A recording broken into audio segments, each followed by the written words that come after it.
பிரம்ம மாதிரி இந்த உலகத்தை படைக்கிற தெய்வத்தையும் ஒரு சிறு குழந்தை தண்டித்ததுன்னு நீங்க கேட்ட நம்புவீங்களா? ஒரு நாள் பிரம்ம மிகுந்த பெருமையோட நான் தான் இந்த உலகத்தின் படைப்பாளர்னு நினைச்சு நடந்து வந்தார்.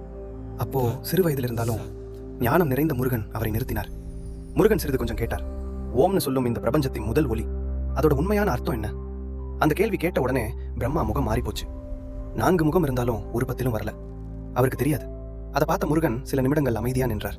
ஆனா பின் அவரோட அகம்பாவம் புரிஞ்சதும் முருகன் கோபத்துடன் சொன்னார், உண்மையை புரியாமல் இருந்து நீங்கள் எப்படி இந்த உலகத்தை படைக்க முடியும்? அந்த நேரத்துல முருகன் தன் தெய்வீக சக்தியால் பிரம்மாவை சிறையில் அடைத்தார். பிரம்ம இல்லாம படைப்பு நின்று போச்சு. நேரம் நடக்கல, உயிர்கள் பிறக்கல, பிரபஞ்சம் அமைதியா இருந்தது.